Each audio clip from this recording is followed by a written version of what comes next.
All right, welcome everybody.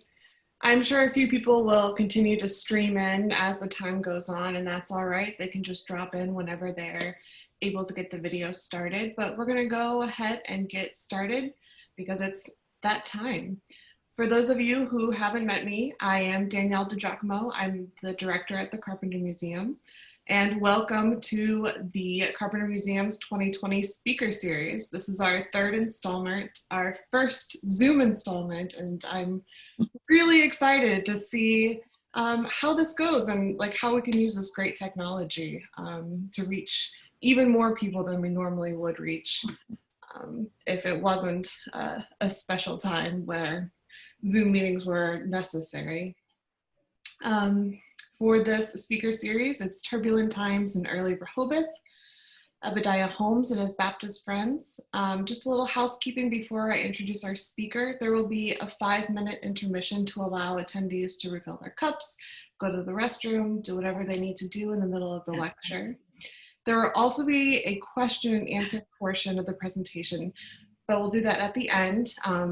Towards the end of the lecture, I will open up the chat window. You see along the bottom of your screen, there will be a chat option. If you could go ahead and type your question into there, she'll be happy to answer questions at the end. That way everything will be streamlined and your question will be sure to be seen. Today's lecturer is author and genealogist Sherry Fletcher Bamberg. Mrs. Fletcher Bamberg is a fellow of the prestigious American Society of Genealogists and is the author of 5 books on Rhode Island families, including John Clarke's World.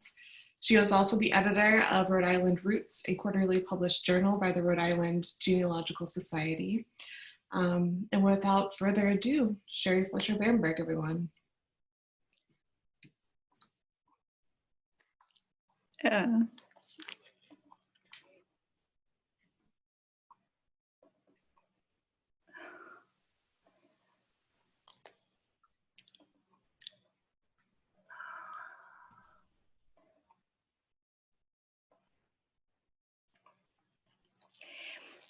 Thank you very much, Danielle. In the interests of full disclosure, I have to admit that you all, dear listeners, are surely much more knowledgeable about Rehoboth than I am. I'm a Rhode Island girl, and I beg your indulgence during this talk. Now, we know that Rhode Island was founded, or Rehoboth was founded in the 1640s when other parts of Plymouth Colony were already very well established. The first land was bought in 1643, first real development in 1645. Now, we all know that the borders of Rehoboth have changed in bewildering ways, but that's not why I'm showing you this map. I want you to look at this area in particular, because I have a feeling that Rehoboth was set up for controversy just by its geography. Plymouth powers could have seen settlement as a bulwark against contamination of those ridiculous Rhode Island ideas, such as toleration of religion. On the other hand, residents would be dangerously close to a hotbed of heresy, that blot on the religious landscape, Providence. Now, Rehoboth was set up in a way that was much more organized and well thought out than any town in Rhode Island at the time. Towns in Rhode Island had been set up by people who were fleeing from Massachusetts. And they weren't very well thought out in advance, I have to admit. But we know that it was carefully planned. It was laid out in divisions. They planned a school, they planned a meeting house, planned to get the usual tag team of congregational ministers, a preacher, and a teacher. There were rules, lots and lots and lots of rules. When and where you were to put up fences, how close to the road you could cut down trees, where you could keep goats. What happened if your beasts got into the planting fields? not good. How much a man and a team of oxen could charge for a day's work. Most importantly, though, you had to go to church, not your choice of church, but the one Congregational church.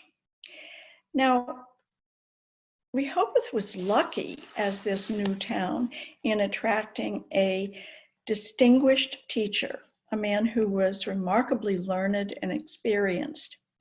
While he was in Rehoboth, Samuel Newman published his huge concordance of the Bible.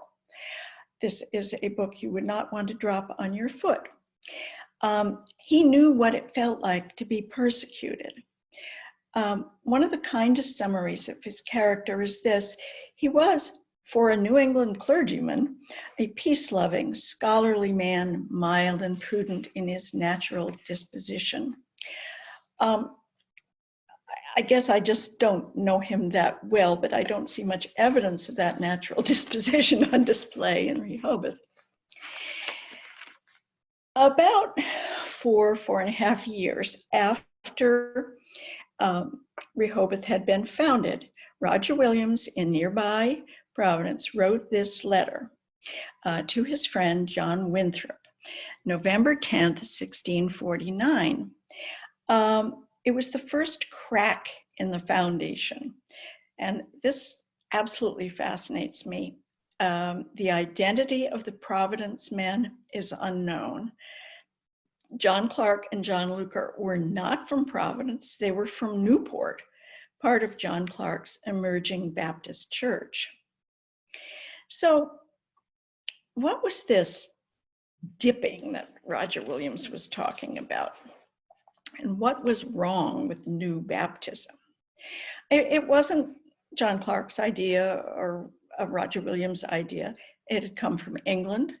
It had been floating around New England for a little under 10 years. The idea was that baptism should be practiced as it had been in the Bible, that it should be a ceremony for an adult capable of consenting. In eastern Massachusetts Bay, there were lots of people who refused to let their children be baptized. This was a court matter. They were fined, then whipped if they did, still refused, and sometimes banished. And why were they so upset? Well, think about it. If infant baptism wasn't any good, then all those pious people in Massachusetts Bay and Plymouth Colony weren't really baptized. Yikes. All those thousands of babies who had died young were destined for a very warm afterlife. Now, baptism by total immersion was a separate idea that had come to Newport just that year with the newly arrived Baptist Mark Luker. Again, it recalled baptism in the Jordan. Opponents such as this, the author of this book called The Dipper Dipped, like to pretend that naked people were frolicking in rivers and ponds, having a high old time.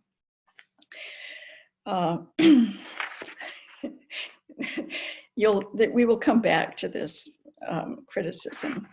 So who were these people who were baptized at Seekonk, as Roger Williams called it? We don't know. We don't even know for sure how many there were. Some sources say 8, some say 13. These are the people who got into trouble in court for Baptist ideas later. And I think it's highly likely that these were the people who were baptized that day. William Carpenter is separated from the rest because after his first court appearance, he buckled and he went back to church and he apologized. And, you know, I'm with you, Mr. Newman. It's a very, very interesting list. Obadiah, the people are from different parts of Old England, and they had been in very different places in New England. Joseph Torrey and Edward Smith and their wives had been with Newman, and they had come from Weymouth, Massachusetts to Rehoboth. John Hazell was the oldest person in the group and a very fascinating man who had lived there before Rehoboth was Rehoboth. And I kind of thought that he was some kind of kook living out in the wilderness, but he really was not. He was a learned man who knew English law, and he had a remarkable library of theological books inventoried in his house after he died. But I'm going to be talking about Obadiah Holmes. Why? He's the only person in the group who wrote about his spiritual journey. It's in Ill News from New England. It's in his On My Life that he wrote later. It's true that he left out a lot of details that historians and genealogists would love, but his words give us a window into his soul. Then too, he's the one who had the most dramatic story, a genuine American martyr who influenced history. Was he a nice person? Would you have wanted to invite him to dinner? Well, that's for you to decide. He was remarkably stubborn, which was endearing if you shared his beliefs, but kind of exasperating if you didn't. Now, he was born in Lancashire in the northwest part of England. He was born in the little village of Redditch, but baptized in Didsbury. If you wanted to go to the church where he was baptized, I'm sure they'd be happy to see you because it's still there. He was baptized 18th of March, 1610 at St. James. I have to say, though, that church did not stick. He wrote later, I, the most rebellious of all the children in his family, did neither hearken to counsel nor any instruction, for from a child I minded nothing but folly and vanity. I was not only rebellious against my parents, but against the Lord. Continuing in such a course for 4 or 5 years, my rebellion to my honored parents then looked me in open face. And I have to stop for a minute because one of the things that's so interesting about him is the way he uses language and the images that he creates. The rebellion looked him in open face. And my dear mother being sick, it struck me my disobedience caused her death, which forced me to confess the same to her, my evil ways and danger. We know when his mother died, it was 1630, so that crisis in his life can be dated to 1630. She died and is buried here outside Manchester, what is now Manchester Cathedral. Later that year, on the 20th of November, he married Catherine Hyde in this same church. Catherine has no lines in this play, but she seems to me to have been a trooper. She stuck with her husband through rare patches of thick and a whole lot of thin, uprooting herself and her family over and over. She gave Obadiah 9 children, and she gave him the emotional support to do what he did. Now, this is not a picture of the Holmes family, sadly. There is no picture of the Holmes family or any member of the Holmes family. But it was painted in England in the 1640s. The symbolism of the child at the bottom suggests that he had died. You see the skulls, he's not clothed the way the other children are. The mother is pointing at him. Obadiah and Catherine were to leave an infant son, John, buried in England. What happened next? Well, Obadiah was fathering children and working in his craft, to be sure, but he never mentions those activities. In On My Life, written in 1675, Holmes describes his quest for spiritual peace and constant struggles with Satan. Finally, he reached the point where he was willing to love him meaning Jesus, and part with all for him, my dear honored father, brethren, friends, house and land, and my own native country. He and Catherine sailed in 1638. Holmes tells us that he determined to adventure the dangers of the seas to come to New England, where he could avoid the popish relics of bishops. He and Catherine were part of the Great Migration, and like almost all Great Migration immigrants, they sailed into Boston. What did they find there? Well, Massachusetts Bay was not exactly a theocracy. Ministers could not be government officials. Still, most colony officials belonged to the First Church of Boston. Here are the founders of the First Church, Congregational, of course, signing the covenant. There are some anachronisms on this relief, which is in the Congregational Library in Boston, but the sense of stern commitment to their beliefs has truth. You had to be an active member of the Congregational Church in your town to become a freeman. That means to vote. Religious dissent was seen as a criticism of the government, something deeply anarchic.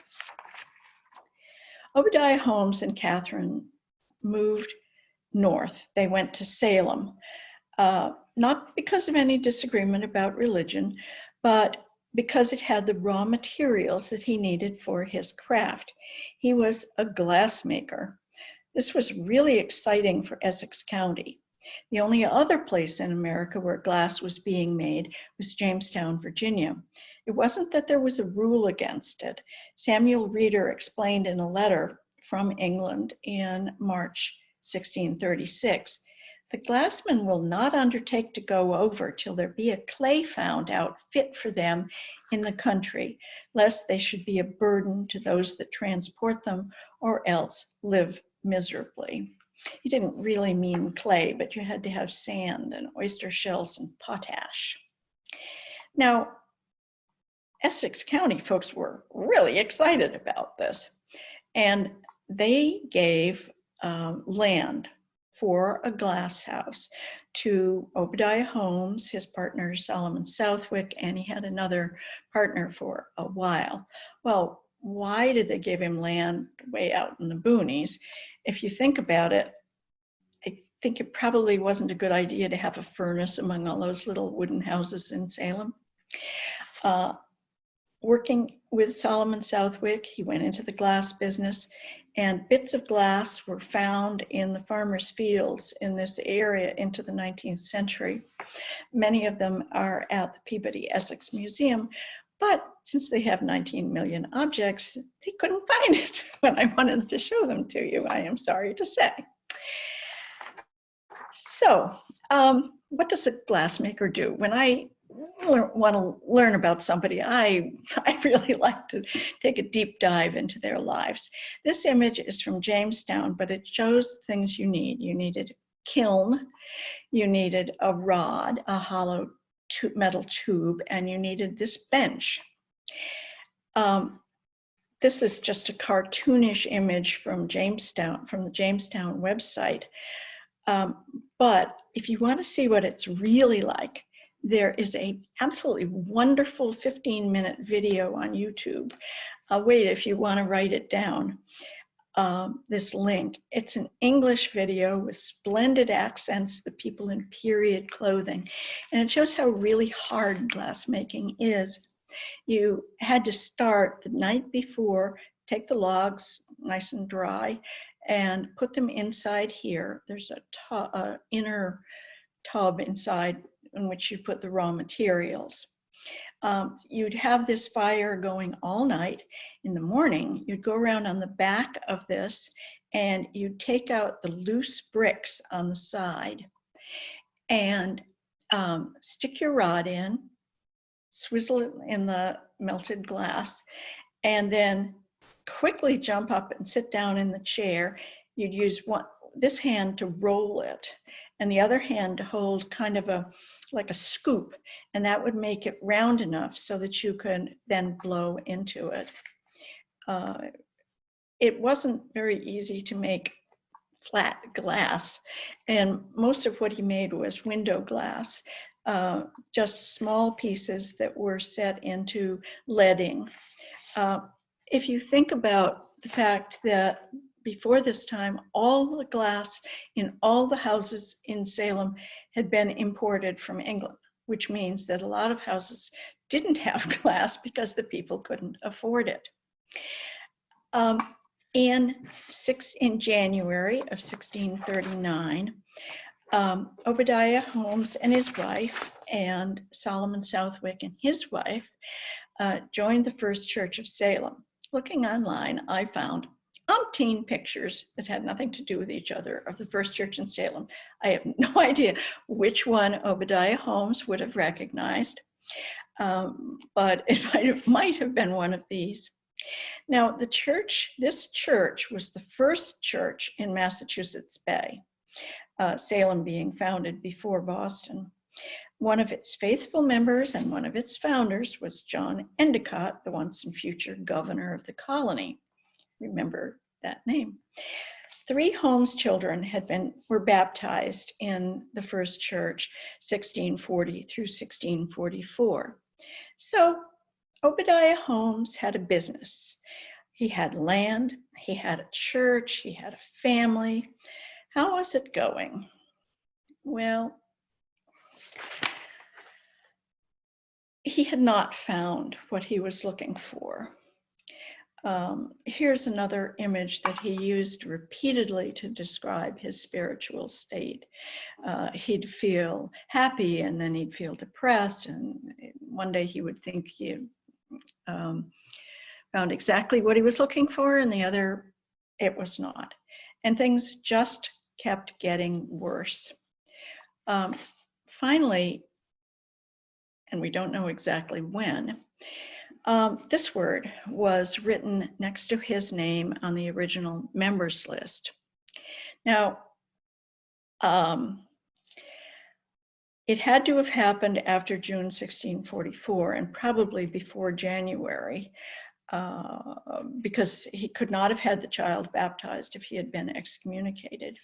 This excommunication text was pronounced in the First Church of Boston on a woman who had quarreled with a fellow church member over a carpenter's bill.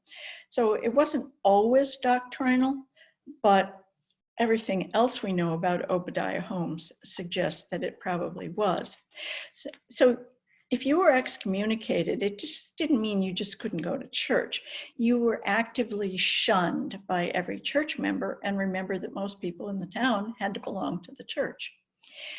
And that wasn't all. You were literally sent to the devil.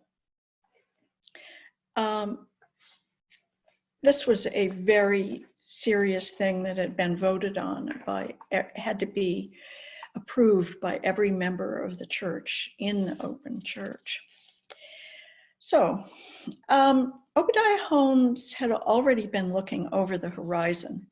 He bought an option on land in Plymouth Colony in 1643. He had moved there by June 1645. He was never to make glass again. He would have to build a house, he'd have to learn how to farm, and he'd have to find a new trade. We know that later in life, he was, in fact, a weaver. I do not know whether he was a weaver in Rehoboth. Here is the land that he was given. You'll notice there's a red dot, and we'll come back to those later. Those are the fellow schismatics.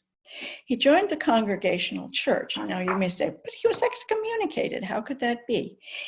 Well, you could get over excommunication by living a blameless life for 6 months and then admitting your fault.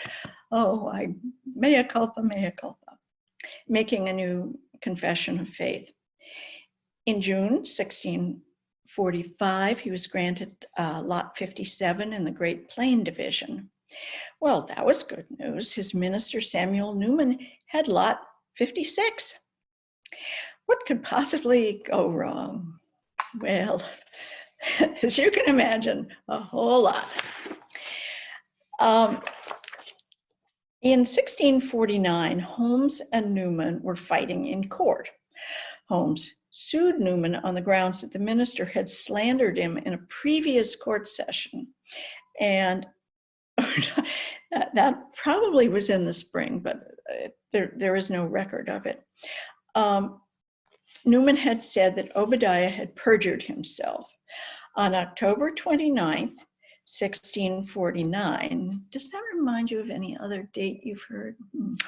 Holmes won in court, not just the moral victory, but 100 pounds. Now, there isn't an explanation in the court records, but Holmes explained that he argued that 7 of the 23 church members could not pass an act of admonition. That was the first step in excommunication, without the consent of the rest. He went to Newman to tell him the evil he had done. Can you imagine this? Here's this Oxford graduate who's been a minister forever, and this guy who was excommunicated and never gone to college was telling him he'd done evil. He was not thrilled. So we know from Roger Williams' letter that by 2 weeks later, Clarke and Luker had dipped Seekonk residents. This was not done surreptitiously or on the spur of the moment. Holmes says, "The day was known when we intended to be baptized, and yet not one man or woman of Mr. Newman's company ever came to deal with me for evil, neither in judgment or in practice, until long afterwards."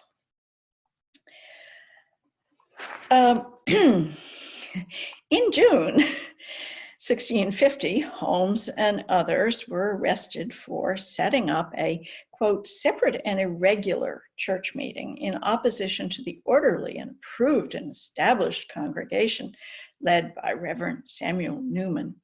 The arrested people were not called Baptists.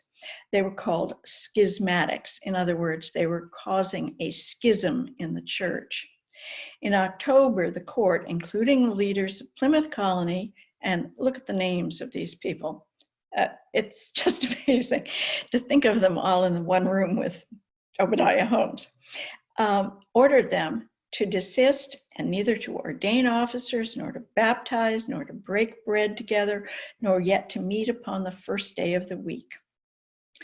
Well, how did Obadiah Holmes see this? The court, he says, straightly charged us to desist, yet it pleased the Father of mercies to give us strength to stand and to tell them it was better to obey God rather than man. You can imagine how popular that was. This was getting boring. Now, this precise date of excommunication is not clear, but it was brought up against him in 1651. He says that he was accused of baptizing Goodwife Bowdish naked. Holmes said that she had comely garments from head to toe, as those who were there, including her husband, could testify. Now, you notice he didn't say he hadn't baptized her, just that she wasn't naked. A layman baptizing? Yikes. You cannot tell me that Newman did not take pleasure in pronouncing this dire sentence. Now, we have a 7th inning stretch. I will see you all in precisely 5 minutes. Thank you.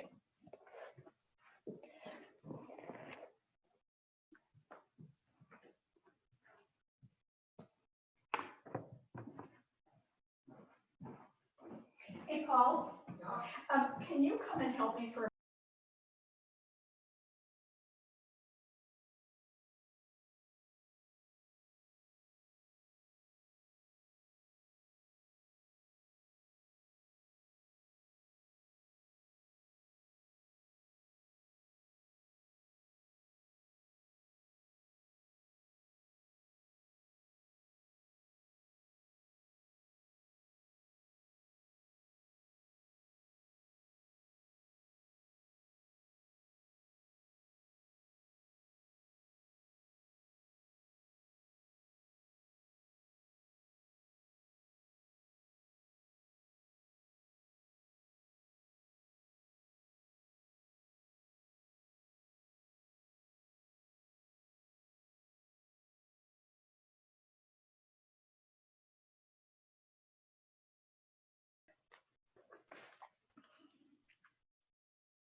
Okay, let's get going again. The Baptists in Rehoboth were just trying to figure out what they should do. 1651 was a very unusual year because it saw both civil and religious upheaval. The civil upheaval didn't affect Rehoboth, but Rhode Island's very existence was threatened. William Coddington had gotten Parliament to give him a new commission, proclaiming him governor of Aquidneck Island for life. This effectively split the colony in half, north, Warwick and Providence, and south, Newport and Portsmouth. The religious upheaval surely upset Rehoboth residents who cherished their church and honored their learned minister. The emerging cluster of Baptists people were trying to decide, do we conform? Heaven forbid, literally. Do we move to Rhode Island where we can worship as God moves our hearts? They were certainly looking at that. There was a third option, some big public event that would reach many people. This sentence was written by John Hazell to Samuel Hubbard, one of the members of Clarke's church in Newport. The decision, probably made in Newport, was to make a grand gesture of civil disobedience. Plymouth was too tolerant to create a public scandal. Obadiah Holmes had been in court, and there had been fines, there had been mild punishment, but nothing serious. John Clarke and John Crandall of Newport and Obadiah Holmes of Seekonk were going to do something very provocative in Massachusetts Bay. They were going to go to Essex County, to the coastal town of Lynn, near Salem, I must say, to visit William Witter. William Witter was a stubborn older man with Baptist leanings and links to one of the members of John Clarke's church. We're lucky to know precisely where William Witter lived. This is a reconstructed map that was done in the 19th century, but I have found it wonderfully helpful. The men would have walked up from Boston along this road, dropped down here, walked past the First Church of Lynn, along here, down to here, and along Black Will's Cliff, and up to William Witter's house. That amazes me. I found it very exciting to go there. And this is, Black Will's Cliff is still there. It's still called Black Will's Cliff. I had imagined it as being 200 feet high, but in fact, it's only 13 feet high. And now it's all concreted over with steps. Not only do we know where he lived, we know what his house was like. William Witter lived with his wife and his children in a hall and parlor house, not this one that's gone now. And we know everything that was in it thanks to the inventory taken after his death. The three footsore travelers arrived late in the day, no doubt to a warm welcome and a nice dinner. It is safe to say that they had been watched the whole way, the way we would track terrorists today. The next morning, they did not feel moved to go to meeting, and Clarke began to preach. The light in the room coming through the diamond-shaped panes would have been dim even in July. The family could probably hear cattle outside, and certainly the waves on the shore. Suddenly, bam, bam, bam, the constables were at the door with a warrant for the arrest of all three men. Now just think about getting a warrant on a Sunday morning in Massachusetts Bay. The constables stopped the meeting and, don't laugh, took the three men to Sunday dinner at the Blue Anchor Tavern. On Sundays, you went to church all morning, came home for dinner, then went back for another couple of hours. When the three men set down their forks, the constables coerced them into going to meeting. So off they went. This picture from the First Church website in Lynn does not strike me as very likely accurate, but it's the best we have. The point of this was, I think, to goad them into public behavior for which they could be charged. The three prisoners no doubt saw it as a chance to speak out in public. John Clarke told the story in Ill News from New England. At my first stepping over the threshold, I unveiled myself, civilly saluted them, turned into the seat I was appointed to, put on my hat again, and so sat down and opened my book and fell to reading. Holmes and Crandall followed suit. Gasps. The constable was ordered to knock off their hats. Things went downhill fast. The minister's attempt to engage Clarke in debate was interrupted by a magistrate, Robert Bridges. It ended with Clarke saying that the church was not gathered in the visible order of Christ. The next day, Robert Bridges, the same magistrate, wrote a mittimus to the keeper of the prison in Boston. This was serious. Most church cases were dealt with in Salem. Boston was the only place where the death penalty could be handed out. So the next morning, they were marched off to jail in Boston, a landscape that we cannot really imagine today. Boston then was sticking out in the harbor at the end of a very long, narrow peninsula. It had mountains. It had 3 mountains. And for a while, it was called Tremontan. The only remnant of that left in Boston is Tremont Street. The rickety jail that they were taken to was conveniently close to the first church. Here was the first church, here was the jail. The men stayed there for quite a while before the trial. Now, this was not what you or I would think of as a trial. There was no judge, no jury, no defense attorney, just a bunch of bitter old men railing at the defendants. The preacher who preached a thunderous sermon before they were sentenced affirmed that denying infant baptism would overthrow all, a capital offense, and he called them soul murderers. You notice the chief magistrate was John Endicott, who was pretty familiar with Obadiah Holmes. Sometimes you find a summary of character that just can't be bettered. As far as I can tell, Endicott was shaking with rage through the whole hearing. When it was over, he let loose, being somewhat transported, as Clarke said, and shouted that Clarke deserved death and he wouldn't have such trash brought into his jurisdiction. Now, if you think about the fact that he actually did sentence Mary Dyer to death 10 years later as a Quaker, you can imagine that this was not a figure of speech.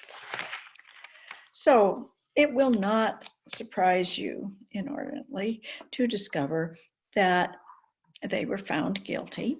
They were despite this violent atmosphere at the trial, they were assessed fines on a sliding scale. When I look at these, it seems odd because Clarke was definitely the leader and Holmes and Crandall were supporters. And yet Obadiah Holmes has this 30-pound fine. If you look at his sentence, you will get an idea of why. I'm going to give you a little time to read through this because it's a little dense. But this word, this is first of all alleging things that are contradicted in Ill News, saying that there was a communion service, and there was a baptism. These things Clarke absolutely denied. But you can see that it was because Holmes was excommunicate that this was a particularly severe punishment.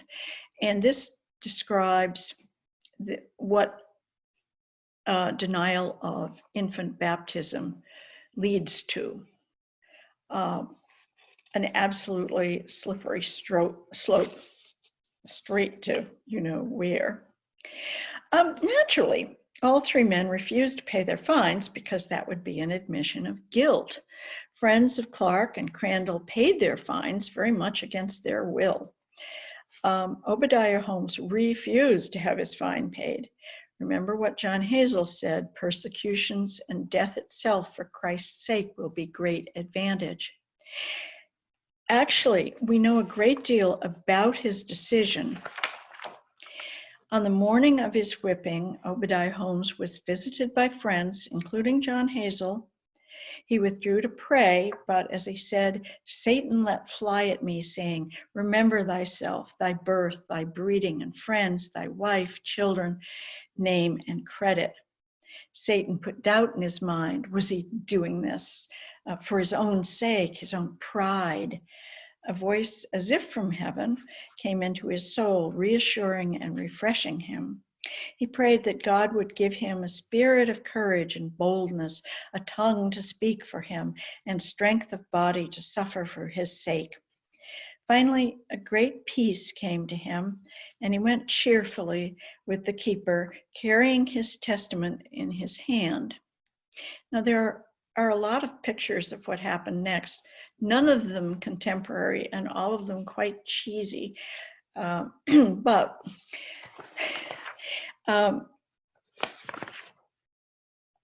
this one had to have been painted by someone who never read ill news, because it looks as though officials were dragging him to the whipping posts. Yes, there was conflict with Increase Noel, the highest colony official present, but it was verbal. Obadiah Holmes was determined to give an account of his faith in the order he held. Noel was determined not to let him, quote, delude the people. I'm not going to read what Holmes said, as it fills a page and a half of fine print. But to me, the most interesting part of his statement is, I made as much conscience out of unbuttoning one button as I did of paying 30 pounds. Now, this is a popular Victorian image of the preparation for the whipping.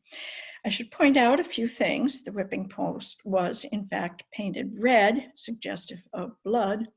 It stood directly in front of the door of the First Congregational Church, not on the side. The second thing is that Holmes is shown with his mouth shut, when in fact he was testifying the whole time. The one thing that this picture gets right is that there was indeed a large crowd gathered, and the other is the three-corded whip, which was also knotted. The executioner, Thomas Bell, spit on his hand so he could get a good grip and gave him 30 lashes. Afterwards, in the best Fox's Book of Martyrs manner, Holmes thanked him and said, "It is as if you have struck me with roses." Remember John Hazell, the fellow who wrote about persecutions and death? In a twist of fate, he was, in the end, the only person who died because of this event. John Hazell was really close to Obadiah Holmes, perhaps sort of a father figure. John Clarke said that Hazell was his, quote, near neighbor, lived in the same town together, walked together in the same fellowship and faith of the gospel, and had their hearts knit together in more than ordinary near bond of love. After the whipping, Hazell came up to him in the crowd, silently took his hand. His companion, John Spurs, said, "Blessed be the Lord."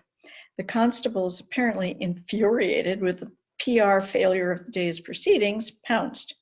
They arrested both John Spur and John Hazell and took them to jail, where they lingered for some time. They were eventually sentenced to pay 40 shillings fine each or be whipped. Both refused to pay, but both were rescued against their wills by friends.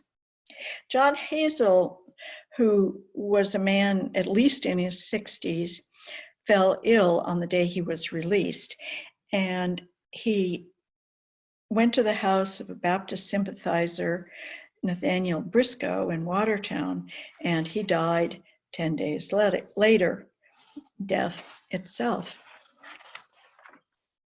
Obadiah Holmes, meanwhile, was on the way walking back to Seekonk.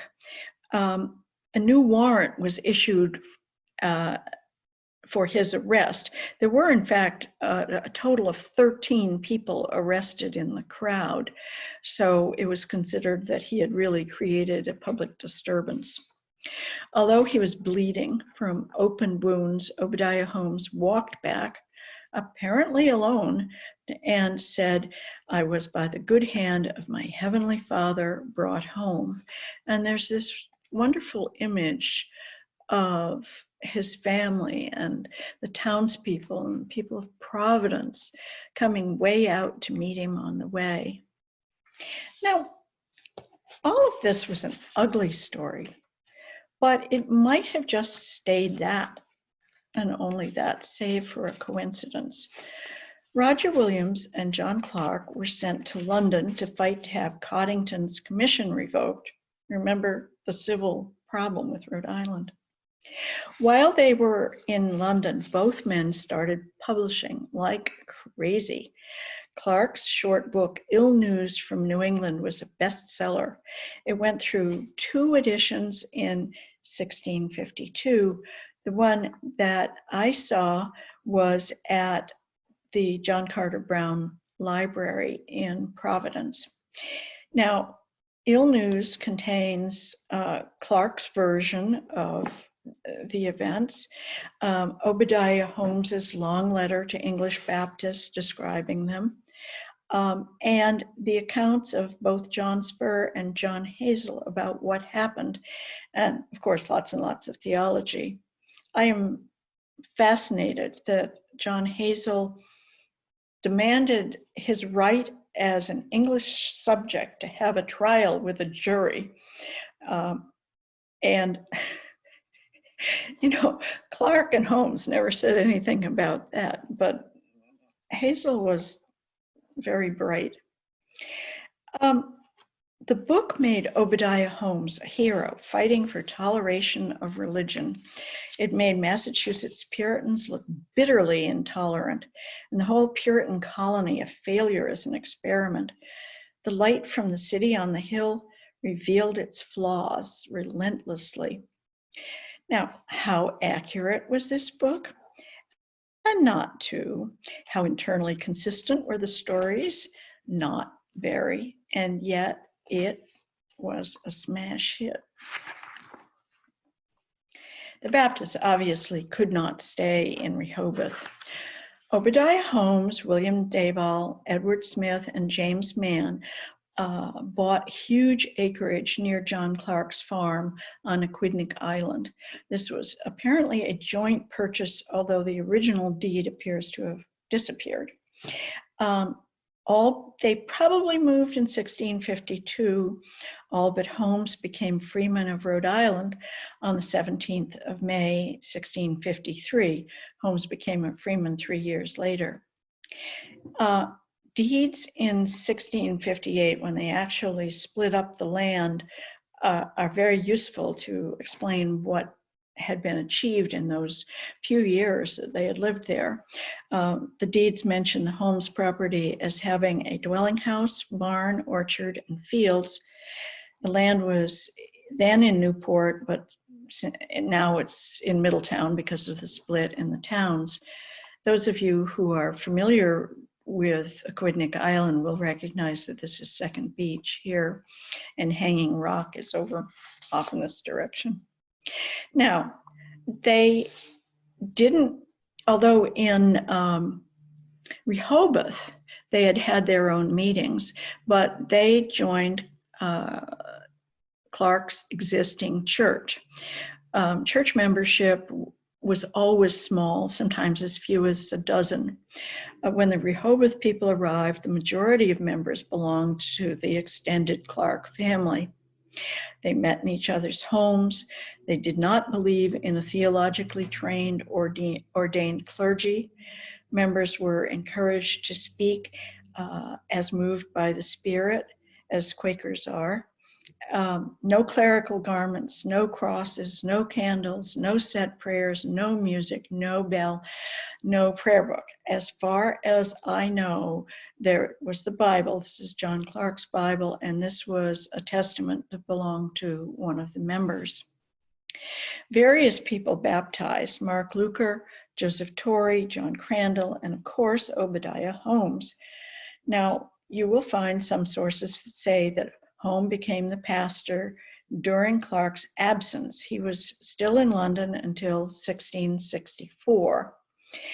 Holmes was one of the leaders, of course, but by no means the leader until after a cluster of deaths in 1675-6.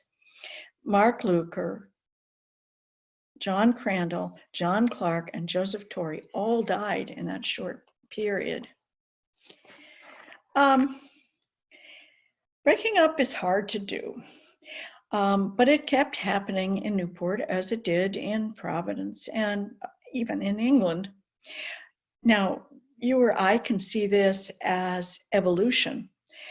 For the people who lived through it, these departures seemed like a rip in the precious fabric of faith. The 6 principal Baptists left over a belief in the laying on of hands, and they were to become the dominant Baptist group in Rhode Island. The Sabbatarian split is very well documented. The principal Sabbatarians were members of Samuel Hubbard's family. They became convinced that they should celebrate the Sabbath on Saturday rather than on Sunday. Outside Baptist circles, you have to remember that the Quakers had arrived in the mid-1650s, and in less than 20 years, they had massive numbers of members, and they had political power. What is going to surprise you is that Obadiah, as it did me, I think, Obadiah Holmes himself left. I wish that I could tell you what this was all about. I have no idea at all. All I can say is that people were appalled as far away as England.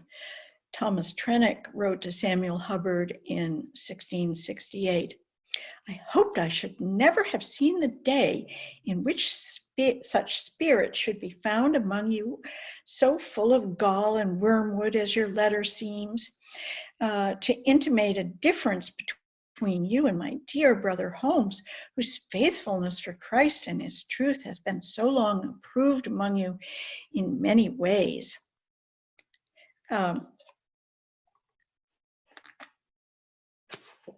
Obadiah Holmes did not leave Newport. He didn't leave the Baptist faith. He traveled to Gravesend, New York, and Monmouth, New Jersey to visit adult children. He had, in fact, been one of the original 12 Monmouth patentees in 1665. He did not go there to live, but 2 sons did. He also traveled to Charlestown, Massachusetts to help the struggling Baptist church there.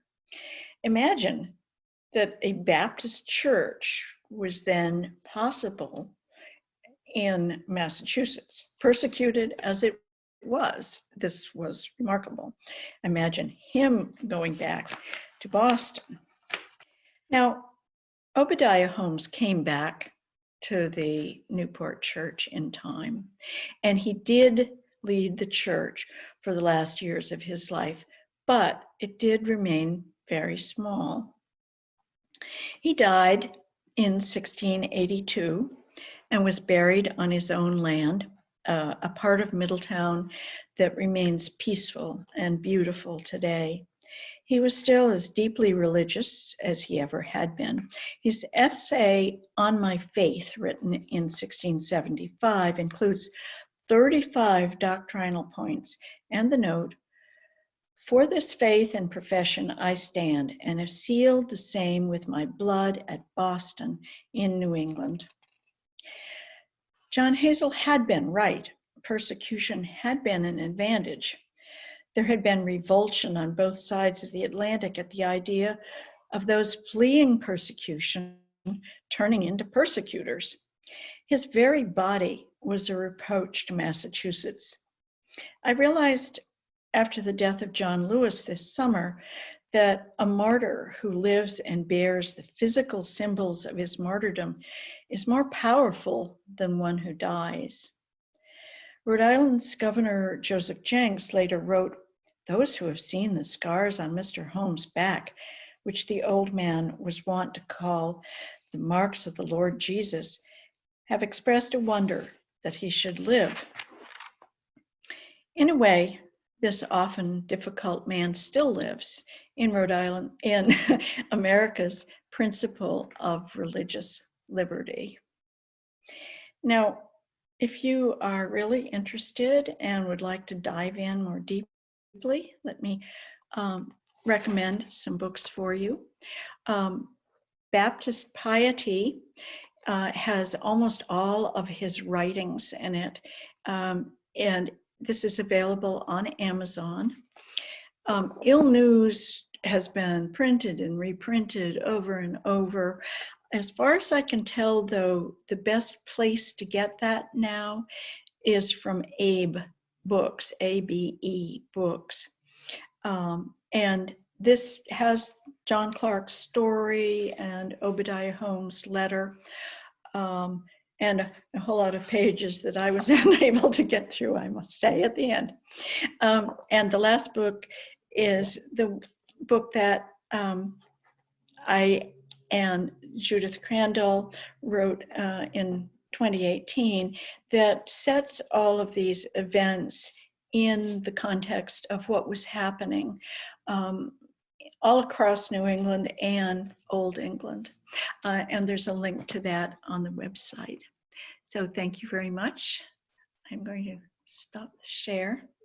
There, hey, what do you know? Thank you so much. That was wonderful. For all the participants, I have opened the chat. So if you have any questions, feel free to drop them in the chat now, and Sherry will answer them. Oh, Jerry will try to answer them. Yeah. And if I can't answer them, I'm going to put Judy Harvold on the spot. Fantastic. We'll give people just a couple of minutes to enter their questions. I see a couple of typers.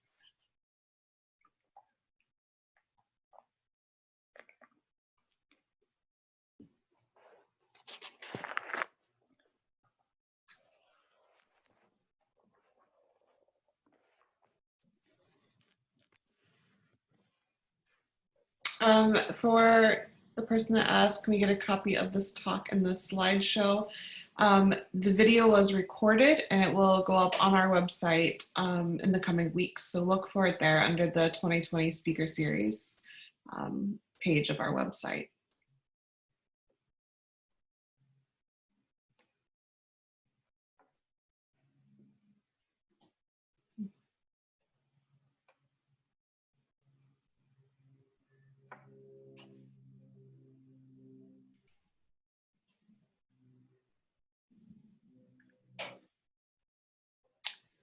All right, question. Thank you for the excellent presentation. I was wondering about the Baptists that ended up in Swansea. Is there any documentary evidence to connect the 7 that formed the Swansea congregation to Obadiah? Only in the sense that there was a lot of correspondence. Judy and I wrote about this. The Swansea group really had a different genesis, because after the Act of Conformity in 1661, the very successful Baptist minister John Miles could not preach in England anymore. He had gone around, he had founded all these churches and inspired a lot of people, and his career in the British Isles was over. And he came to Swansea bringing some of the people from his congregation in Ilford in Wales. No, okay. Well, certainly when you go to the church in Wales, you will find a lovely plaque that shows him as the first minister of that church. And he was a very determined and very interesting man. And one of the things that fascinates me is that he ended up marrying the daughter of somebody who had lived in Essex County way back in the 1640s and had gone back to England. And then she came back to America, which she had left as a child, and married him. But I really have said everything I have to say about Swansea in the book, and I've forgotten what I said, so I think that's where that ends. All right, another question. Did any of the children remain in the local area? Is his wife's grave with his? Yeah, well, let's talk about the gravestones. There was no gravestone carver. There are gravestones, and there's even an old gravestone from 1800. He died in 1682. There's also a plaque there. His children did stay. Some of them he had, because he had 9 children, he had a pretty good chance of having some stay. And in fact, the land stayed in the Holmes family for generations, as did the Smiths and the Manns. Smith was very active in John Clarke's church and was responsible for saving its records at the time when it was in very serious trouble. So, but it's a lovely place to visit. I think you should take this as a destination because there's a sense of peace about it that you don't find in a lot of places these days. And for those of you who are in Rhode Island, of course, you can't go from Massachusetts to Rhode Island now. Hopefully, one of these days we'll get that back. I hope so too. All right. Was there any other questions? I don't see anyone raising their hand for me to hold off for them. Well, thank you so much, Sherry. That was an excellent presentation. Very, very interesting and so well done. And I thank you for being our very first Zoom speaker for our speaker series. I think that this went very well. We have one last question here. How many of those attending are related to Holmes? Just, a couple. Actually, there are a couple of ancestors, Holmes and Ann Hutchinson, who both in any group of New Englanders, you'll usually find about a quarter of the people related to those 2 individuals. Wow. Wow. All right. Well, thank you very much. You are welcome. All right. This concludes. Bye, everybody. Afternoon, everyone. Bye. Look for the video in the coming weeks. Bye. Bye-bye.